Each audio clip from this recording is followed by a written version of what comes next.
Perkenalkan, kami dari kelompok 21 Ekonomi yang beranggotakan Ahmarudin Algoni, Sultan Fayad Naufaluddin, Fadli Naufandi Latif, Puji Ambarwati, Az-Zahro Rahmadani, Muhammad Hilmi Hamdani akan mengangkat tema yang berjudul permintaan dan penawaran agregat. Fluktuasi ekonomi adalah kenaikan dan penurunan aktivitas ekonomi secara relatif dibandingkan dengan tren pertumbuhan jangka panjang dari ekonomi. Resesi adalah periode di mana pendapatan real menurun dan pengangguran meningkat. Sedangkan depresi adalah resesi yang sangat parah dan jarang terjadi. Fluktuasi dalam jangka pendek disebut dengan siklus bisnis, di mana bersifat tidak beraturan dan tidak dapat diprediksi. Dalam jangka pendek, perubahan pada variabel nominal, misal penawaran uang atau harga, dapat mempengaruhi variabel real, seperti PDB real dan tingkat pengangguran.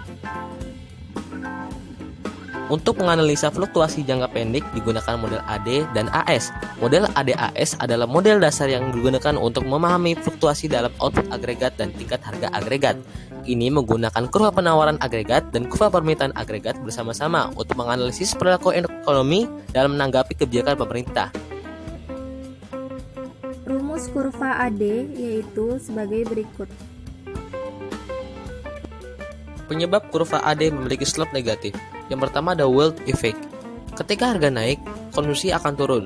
Orang akan merasa lebih miskin dan Y turun. Kedua, interest rate effect. Ketika harga naik, orang akan menjual aset berharga. Lalu Y turun. Yang terakhir, exchange rate effect.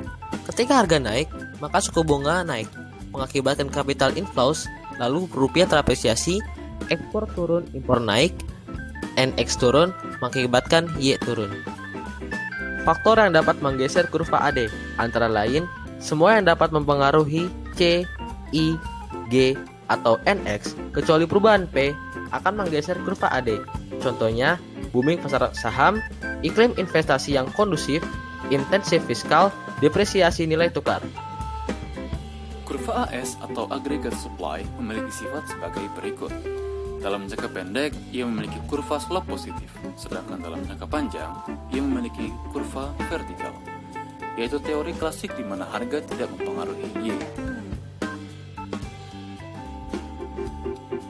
Kurva permintaan agregat akan bergeser ke kanan ketika ada peningkatan konsumsi rumah tangga, investasi bisnis, pengeluaran pemerintah, peningkatan ekspor bersih, atau kombinasinya. Demikian pemaparan dari kelompok 21. Terima kasih sudah menyaksikan. Sampai jumpa.